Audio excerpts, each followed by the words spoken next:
We're here to make a new type of news.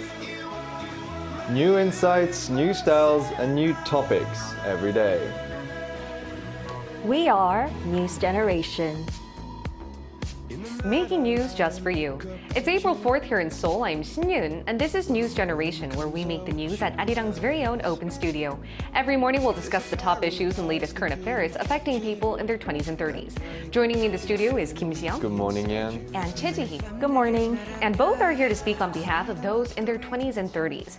Now, we'll start with the news feed, covering different hashtags and news items that have been trending over the past 24 hours on various social media outlets. And if you take a look at the screen, the first hashtag is Kakao Talk, the most popular mobile messaging app used in Korea, which introduced a new function on Monday, allowing people to choose whether or not they would like to enter a group chat made by strangers. And the latest move reflects many users' complaints about being forcibly invited into unwanted group chats over and over again. And as the weather is getting warmer, more people are craving a Korean specialty known as naengmyeon, cold broth noodles. But due to the pandemic and the ongoing Russia-Ukraine war, restaurants have found it difficult to secure the buckwheat needed to make this dish. That's why one serving is close to $15. And since last month, the Ministry of Land, Infrastructure and Transport has been reviewing ways to prevent overcrowding inside Korean subway trains. Officials thought it'd be best for trains to pass by a few stations if there's just too many passengers on board. But many who use subways to get to work said they were worried that it would extend their commute time. Now, let's delve a bit deeper into the last hashtag. So officials are thinking of making a barometer that determines whether the train is too full to accept more passengers. And the barometer will be divided into 4 stages, from normal to severe congestion. And severe congestion would mean the train is packed by 70% more than its regular capacity. Nothing has been finalized yet, but it's definitely sparked a fair bit of controversy.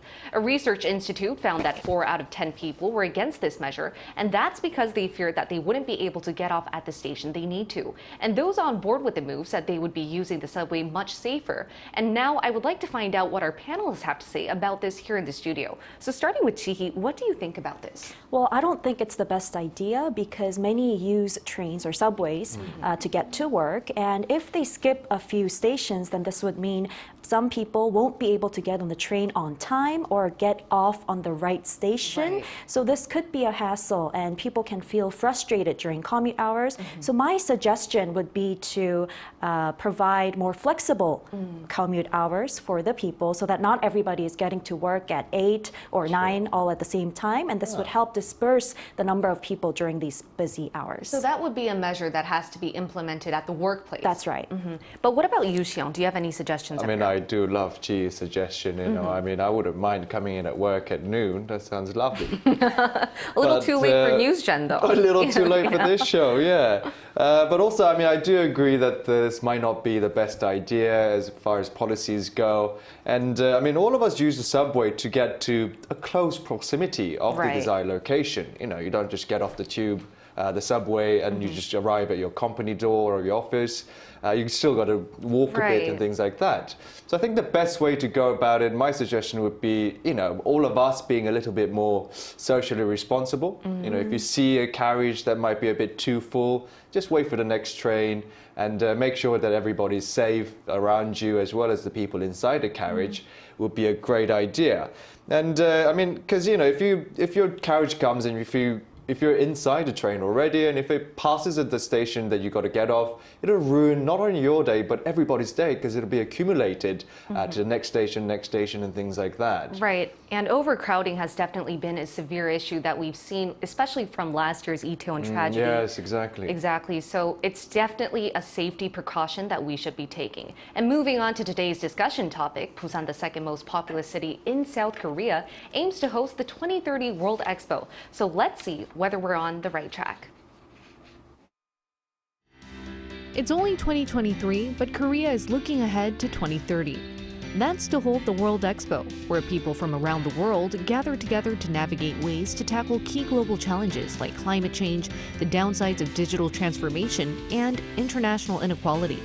Since June 2021, South Korean lawmakers have been fueling efforts to hold this World Fair to boost the country's public image and bring huge economic benefits, mainly by creating relevant jobs and boosting tourism. Korea estimates that hosting the 2030 World Expo will have an economic effect of $44 billion and create 500,000 jobs. On Sunday just gone, an inspection team from the World Fair's organizers came to Korea. Throughout the course of 5 days, they'll determine whether Busan is ready and qualified. Today, NewsGen looks at 3 questions. 1. Is Busan City the best choice among other competitors like Riyadh in Saudi Arabia, Rome in Italy, or Odessa in Ukraine? 2. What are the biggest attractions and appealing elements of this port city? 3. How do millennials Gen Z view Busan?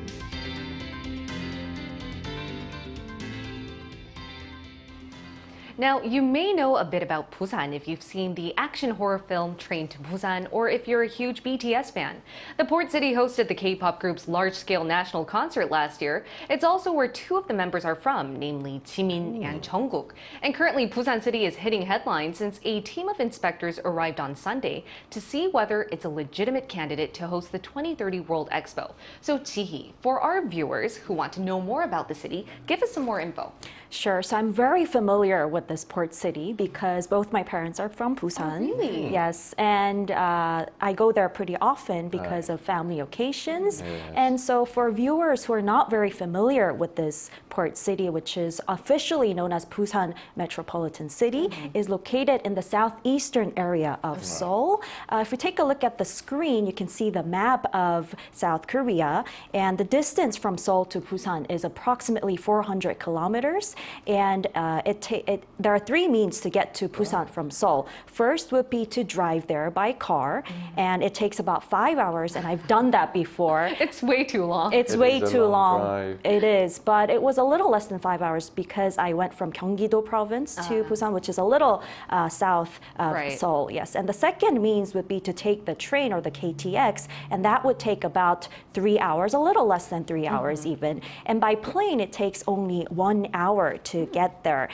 Busan is a port city. It's the busiest trade port, and it's the 2nd largest city in the country. And there's so many attractions and foods to enjoy in the area, which we will talk about a little more in depth later on in the I show. really like it. I think the map really gives us the viewers an understanding of how far Busan is Right. from Seoul. Yep. But it's so worth the Okay. drive because it's a beautiful place. And Xiong, I know your father's side is from Busan as well. I didn't know Chi's parents were also from Busan. We both have the Busan blood. We do, yeah. We're basically family with Jimin and Jungkook. Oh. So it better be nice to us. Exactly, sons and daughters of Busan. Yeah. But as a son of Busan yourself then, where would you recommend people to go when they do go to this port city? Yeah, I mean, there are so many places to visit in Busan, and Busan thrives from a rich history, culture, and also commerce, having been the temporary capital city of Korea during the Korean wartime as well. The Korea's largest seaport is also in Busan as well until today. So let's have a look at Busan's main attractions. Stretching across the coast of Busan, Gwanghwadeogyo is an impressive suspension bridge of over 7 kilometers connecting Haeundae-gu to Suyeong-gu. And not only is this aesthetically pleasing, but it's the 2nd longest bridge in the country as well. We're looking at the Marine City now, I think. It is the residential area in Haeundae District on reclaimed land. It is also a world-famous nightscape location with luxurious skyscrapers and yacht club decorating the seaside. There are many spectacular viewpoints in Busan as well. Busan Tower, as you see, also known as Diamond Tower, originally opened in 1973, but underwent complete renewal and reopened in December 2021. It is loved by Busan citizens and tourists alike. The tower offers a stunning night view and plenty to see around the city. Busan is the largest port in South Korea. The Busan harbor actually ranks 6th in the world container throughput, hosting massive scales of shipping, as you can see and feel from the clip. I think the next video is Jagalji Market, located on the seaside road in Busan's Junggu. It's Korea's largest seafood market, selling both live and dried fish. It is famous throughout the country for its fresh seafood and is worth a visit definitely. In Busan, you can also enjoy an abundance of activities such as speedboating and leisure rides on yachts. Now coming back to the city, only about 2 to 3 kilometers away from the aforementioned Marine City is the Centum City, where you'll find the Busan Cinema Center, the official and exclusive venue of the Busan International Film Festival, celebrating the best of Korean and international films every October. It is also one of the most significant film festivals in Asia, as we know until today. Xiao, it's like you're our little tour guide. Yes, I mean, Busan. I could definitely show everybody around to the best spots I know. and attractions in town. I think you officially gained your title as the son of Busan. Thank you very much. I'll be the unofficial ambassador of Busan. All right, so we've seen some great attraction sites, but I personally love going to Busan because of its amazing Of food. course. And I know you can relate because you're a foodie yourself, Oh right? yes, oh yes. yes. My water's already watery thinking about all mouth's the food. watering. Yes, Your my, water's what is your mouth is watery. Yes, I'm so excited to talk Right. about Yeah, food you as a got foodie actually. And there's so many different dishes that you can enjoy in Busan. Yes. Right. Yes, if you take a look at the screen, you can see 돼지국밥 there. That's the pork it. soup and rice inside. It's one of the most popular dishes in Right. Busan. And I always have a dish of that when I go to Busan. This one is the cold wheat noodles you can enjoy in Busan as well. And this is the 자갈치 market, as Shi-young has mentioned. You have to enjoy all the seafoods there. You must go to this traditional market once if you are in Busan because Yeah. there are so many different seafoods to enjoy. And you can also take a look at the traditional markets other than this 자갈치 mart because there are so many different snacks, street foods you can enjoy. There's these different fish cakes as well. And I personally like the 씨앗 hot dog, or right here, 씨앗 hot dog. yes, which is the Yeah. pancake with honey and seeds inside. It's one Yeah. of my favorite desserts It is, in Busan, right? And there are also very different scenic and different ocean view restaurants and cafes that you can enjoy in Busan as well, alongside Gijang and Haeundae area. Also the 달맞이고개, which is also known as the Moontan Road. That's Yeah. a good spot. A It lot of is. beautiful cafes, and I'm just looking at the VCR right there, and I want to go to Busan today. Me too. Man, maybe I have to take a flight there because it would 1 only hour. take an hour. Yes. I'll be going later this week. Really? I'll tell you more about it later. All right, Yay. and there's actually one extra catch to this city. Right. It's that it's hosted major events, including BTS's free Yes. national concert last year, right? Big scales of big events as well. I mean, so as well as a glamorous global crowd that gathers annually at the Busan International Film Festival, Busan hosted the yet-to-come BTS concert as well. I think it took place in October last year, 2022, and it could potentially be the last group performance before the group's military service, unfortunately. The yet-to-come Busan concert was held free of charge at Busan's Asiad Stadium. And in fact, the BTS concert was a goodwill performance to support the success of Busan as the potential host of the 2030 World Expo. Right. And as well as, high-level diplomatic events such as ASEAN-Korea Commemorative Summit in 2019 took place. And also on top of that, fun esports events like the League of Legends, mid-season invitational, also held at Busan's Bexco. Right, and you know what? I think because it's been holding so many major events, it's definitely qualified to be hosting the 2030 Yeah, I World mean, Expo. Busan's been, quite used to having grand scale of events as well as the aforementioned few events. And Busan's getting ready more and more. As I mentioned before, it's a commercial hub, It is. Korea's biggest port as well. It's got good synergy between, different international events as well as being economically thriving. Very global. Very global. global. So I think Busan's definitely ready. I mean, I think the slogan is Busan is ready. Busan is ready. For the World Expo. And I think I definitely agree with the statement as well. Yeah, and at least to us, it seems like the best candidate to host the 2030 World Expo is Busan. But let's see if people from abroad would agree with us.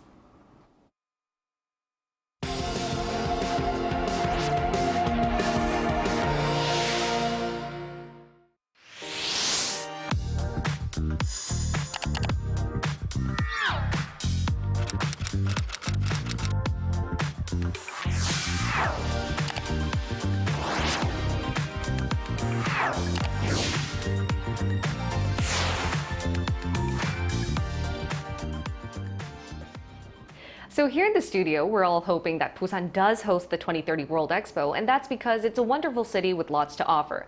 But let's find out if people from other amazing parts of the world would agree.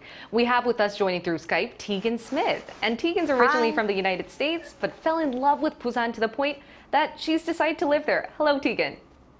Hi, good morning. Good morning, Tegan. Now, Tegan, I can see in the background, I think that's Hyundai, right?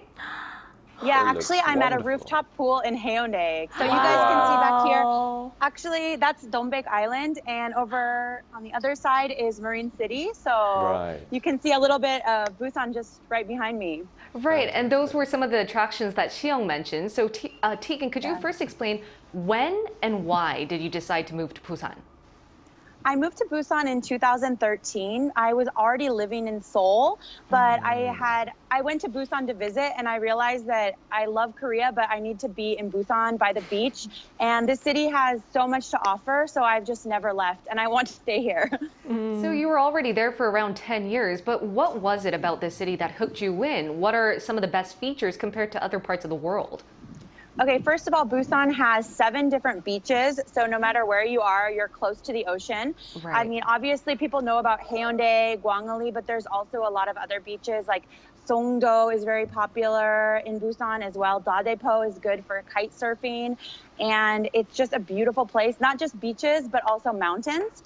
And the people in Busan are also amazing. And if any of your friends were to come visit you in Busan, where would you take them around? Well, I live by Gwangali Beach, so actually I have a friend visiting from America right now. That's why we're staying here at this hotel. Fantastic. And so what we did, actually there was a race on Sunday, so we ran over the Gwangan Bridge doing a 10K race, which was amazing. Oh, wow. Yes, and then on Saturday evening, there's a drone show at Gwangali as well. So Gwangali, I think, is one of the best showcasing places in Busan. But also we went to the older parts of town near Gukjae Market in Nampodong and up to Busan Tower. And so there's so many things to show them. I think you need more than just a week. I think I need more time. And this week in particular is a really special week because inspection team is going to be there. They're going to see whether this is a legitimate candidate to host the 2030 World Expo. So how do you think Busan City is preparing for them? Busan, if you come down here, you will see Busan is 100% ready. Everywhere you go, there is like signs about the expo, and Busan has added in lots of like beautiful green areas and flower decorations. And Busan is really like trying to step up their game. Over the weekend, we were going to some different tourist areas, and there were like free busking concerts. There's different events that they're putting on. So Busan is already a city that hosts big events. I work as a reporter here for the last 10 years. And every week I'm always going to fun events, but they've even upped the level, adding more things to provide for people visiting in the city. So right now it's such a fun time to be in Busan. Right, and we'll be definitely looking forward to that as some of our Arirang reporters will be there on site to report that as well. Thank you so much, Tegan. Thank you. Thank you, Tegan. Thank you. Now, I know, Xiong, you might have been very fascinated to hear what Busan City is preparing to do because you're going to go to Busan as well. I am going to be joining the BIE, the Bureau International des Little French there, Expositions. yeah. And so they're coming to see and inspect the site as well. They've been here since last Sunday, if I'm correct. And on Thursday as well, I'll be joining from Thursday. They'll have the official press briefing, where I'll be to hear more about what the BIE inspection team thought about Busan sites, as well as seeing the fire show and things like that. There's a lot of events that might be happening. And I'm actually glad that Tegan mentioned it from a reporter's point of view. You know, I think she's been to a lot of different events in South Korea as well, and it does seem like they're 100% ready, and there's a lot of green areas, new additions to the city, so I think we'll have to see what's going on there as well. And Sihi, I know you're not going to go to Busan this week. No, not this week, but probably in May. I was actually planning to, and I'm sure, like Tegan said, not just 100%, but I'm sure they're 200% ready. Yeah, 200% ready. 500%. 500%. So you can tell here in the studio, we think that Busan is definitely ready, but let's hear from what our viewers have to say on our discussion topic. If you take a look at the screen, we chose 3 of their comments, and Chia Wei K said, I heard about Busan Busan through movies like Train to Busan. I love movies starring Kongyu. I feel you. I love Kongyu as well. Fighter's Destiny said, I would love to visit Busan, maybe walk around Kamcheon village and try some good food. There are also some cool lighthouses in Cheongsapo I wish I could visit. Tears Bell said, I've never been, but my grandfather is a Korean War veteran, and he says that Busan didn't look nearly as nice then as it does now, and I want to experience and explore everything that Busan has to offer. Now, what do you guys think about our comments, starting with Xiong? Yeah, I mean, I'll talk a little bit about Fighter's Destiny's comment. And Busan's huge. Busan's larger than you'd expect, and it did start off from a small district called Busan in what's now known as the city of Busan. Right. And so it's got different parts, Dongnae, Gijang as well, and it stretches out towards the east southern coast of Korea.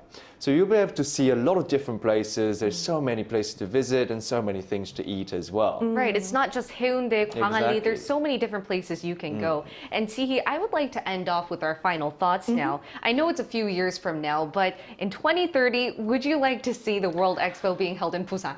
Definitely, definitely. And Busan has so much potential. It's a very unique city, and I can already imagine 2030 World Expo being held in Busan, everybody from worldwide coming to this beautiful city to enjoy the different culture and the foods as well. And what about you, Xiong? Yeah, I mean, as I said, I will actually be going to see the Busan sites, and they prepped a lot. I mean, even when I got the schedule for the foreign correspondents in South Korea, they seem to have prepared so much just for just for the reporters as well, on top of the BIE inspectors. So, you know, starting from, it's only a 2-day trip for us. But we got the press briefing. But before that, we have a boat tour of the whole site, the Busan port.